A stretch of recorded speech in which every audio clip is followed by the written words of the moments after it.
Hi friend, আজ একটু অন্যরকম ভিডিও। তো আজ চলে এসেছিলাম একটা জন্মদিন বাড়ি। তো চলো সেখানেরই মেনুটা একটু শেয়ার করি। ফার্স্টেই চলে এসেছিল আমাদের মিনারেল ওয়াটার, লেবু অ্যান্ড লবণ। তারপরে চলে এসেছিলো স্যালাড, তারপরে ছিল ফিশ ফিঙ্গার। তো ফিশ ফিঙ্গারটা না শেষ করতে করতেই চলে এসেছিলো আমাদের আলুর চিপস। তারপরেই ছিল আমাদের প্লেন রাইস, তার মধ্যে ছিল ঘি। গরম গরম ভাতের সাথে ঘি একটা বাঙালিয়ানার আনন্দ। তারপরেই ছিল শুক্তো, গরম ভাত, ঘি আর শুক্তো, দুপুরটা জাস্ট জমে যাওয়ার মতো। তো এটা না শেষ করতে করতেই তারপরে আমাদের চলে এসেছিল ভেজ ডাল। তো ভেজ ডালের সাথে ছিল মাশরুম চিংড়ি, মাশরুম তার মধ্যে ভরা ছিল, দেখো।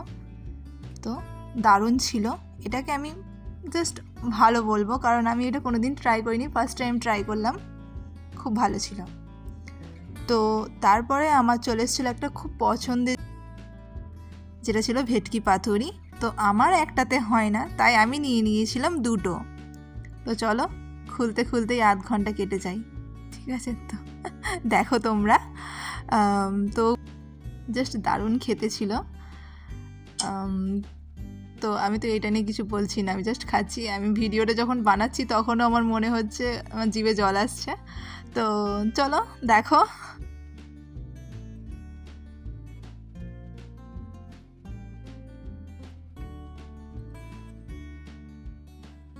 তো আমাদের পাতুরি শেষ না হতে হতেই চলে এসেছিল গরম গরম মাটন কষা। জাস্ট পিসগুলো সেই ছিল এবং গরম ছিল, বাট একটাও আমার মনের মতো পিস পড়েনি গাইস। তো চলো সেই নিয়ে মনে না দুঃখ করে নেক্সট আইটেমে যাওয়া যাক। যাই বলো ফ্রেন্ড, মাটনটা কিন্তু দারুণ জুসি এবং নরম ছিল, মুখে দিলেই জাস্ট সেই। তো চলো তারপরেই ছিল আমাদের চাটনি চলে এসছে, এরপরেই আসবে পাঁপড়। দেখো, আমি দুটো চেয়েছিলাম বাট দেয়নি, একটাই দিয়েছে। চলো খেতে খেতে আমাদের তারপরেই চলে এলো গুড়ের পায়েস, খুব ভালো ছিল। তো পায়েসটা না শেষ করতে করতেই আমাদের চলে এসেছিলো একটা বড় ধরনের কেশের ভোগ। তো খুব ভালো ছিল, এই মিষ্টিটা জাস্ট অসাম, ভেতরে একদম সেই। তো তারপরেই ছিল গুড়ের সন্দেশ, আর ছিল পান আর আইসক্রিম। টাটা।